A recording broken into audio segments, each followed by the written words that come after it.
after watching Cinema, Survivor, AU versus the World, I have to do a video on it. This is I'm not gonna get hyperbolic. After 50's over, I'll probably do a season ranking of every single season, combining all of Australian Survivor and all of US Survivor. Those are the only series I've watched. I haven't gone like to Quebec or Finland or New Zealand or any of the other ones. South Africa. Although I would have got to South Africa if it didn't got canceled. But that's a whole other topic. Spoilers, one.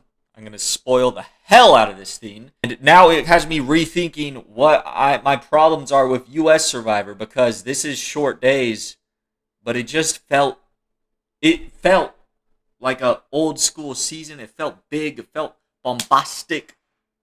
And I think part of that is just the way US seasons are structured and their formulaic nature and how they don't feel special anymore. Whereas Australian Survivor, every season since I started watching, has felt special. And yeah, they only do one a year, even though actually this year they've done two. So I don't know. Maybe they just know what they're doing, and I kind of wish US Survivor would look at them. I've already gone off the rails. I haven't even talked about the season. We're not. Who cares? Australia versus the world. This season is what dreams are made of.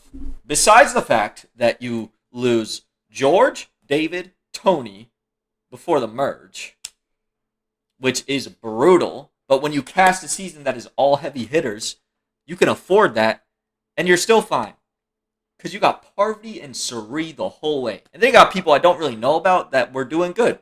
Rob, his one episode was fun. Cass, I think, was great. And if Cass made it a little further, or like if Cass won, I would be inclined to watch like the 60-something episodes of Quebec. But, hey, a whole episode just for a reward challenge, I'm good on that. But Cass was cool. Lisa was cool. And Lisas are cool because it's like there's one of them. US Survivor, sometimes it feels like there's 18 Lisas. But when there's one Lisa and you can see how she's reacting with Suri and you're like in lockstep with her, it works.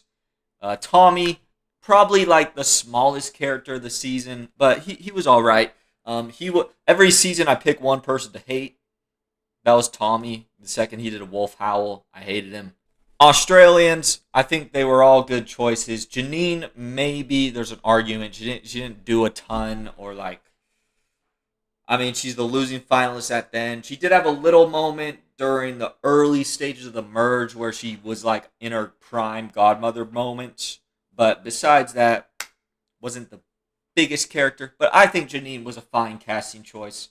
I don't really need to see her again, but, you know, I'm fine with it. And she did. I actually appreciate that at the end, she stuck with Luke instead of just doing a 3-1 and let Suri get to the end and you have your final girls theme.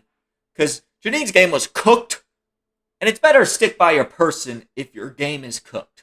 Like, Janine was not winning this thing. So, get your person in there. By the time the votes were coming out, I was like, 5-2 or 6-1. I knew he had Sarah. Shawnee, I was kind of like, maybe goes Luke, but Parvati had this on lock. Even though it wasn't like the most dynamic or exciting or back and forth final tribal, it was just emotional. Seeing Parvati back in Samoa, getting that win, making history, joining the 2-time winner club. That shit meant something to me. And now there's like a legitimate argument that Parvati could be the best player of all time. I mean, there already was one. Parvati has played 3 games now that are so good that she should never make it past the first tribal. She did it in Micronesia, Heroes vs. Villains, and now here. I think this is her best game. The way she was dominating. The way she used her advantage against Cass. W manipulation. Parvati is a W manipulator. She knows what she's doing. It seems this was her final go. I would love to see Parvati again, but honestly, this is the way to go out. And I'm interested to see what they do again. I really hope they bring this back.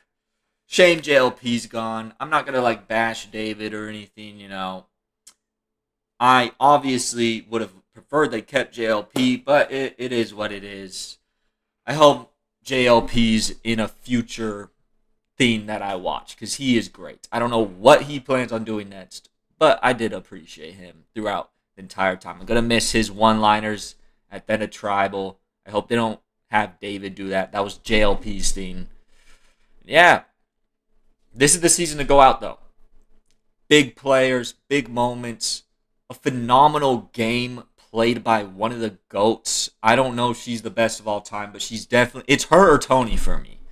And I think like I probably lean Parvati over the fact Parvati cannot go out early. Her one time she went out early was Winners at War, where she's one of the biggest names, and she got fucking swap screwed. She would have been fine if she didn't just get swap screwed because her and Rob were in a good place, and if things went bad, it would have went on Rob first before Parvati got out, and I would trust Parvati to find a way to survive that. That's just what Parvati has been against some insane odds. Damn, Suri. Really, that shit hurt. I was thinking about it like it's bad either way because it's either Luke going out in fourth again or it's Suri going out in fire. The same, like, what, 16-ish years? Okay, she played back in 2006. No, like almost 20 years later, going out in fire again. 0 for 3 in fire.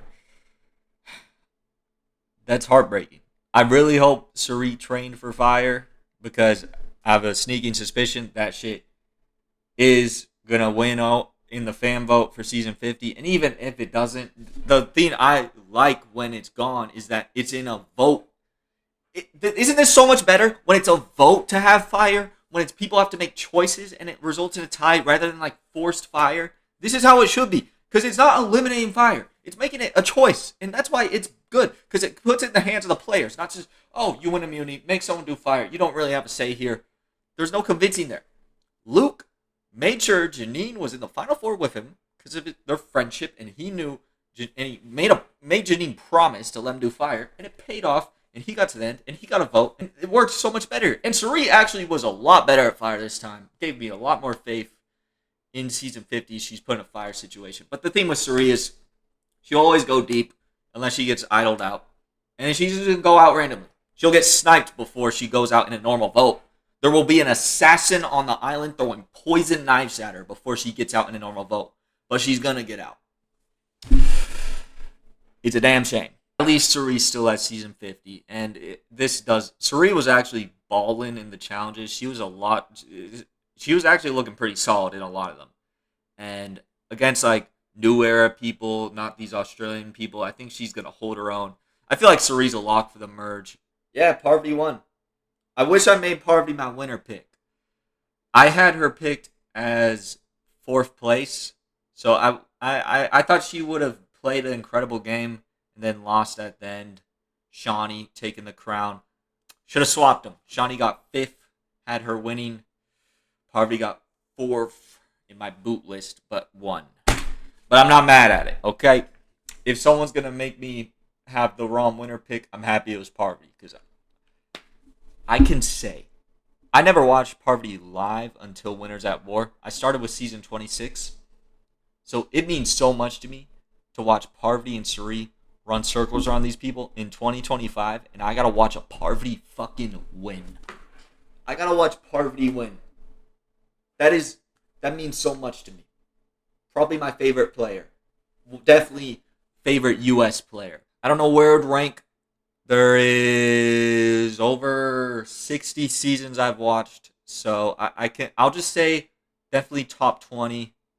I don't know where it would land. But yeah, hitting top 20 means it's a pretty peak season. And Australian Survivor, I didn't love Brain vs. Brawn 2. I thought it started good. But this season might be it's a top half Australian Survivor season for sure. The only slow parts of this season for me were actually the 2 episodes before the finale. Besides that, it was incredible. Yeah, that's it. I've been rambling enough. Goodbye.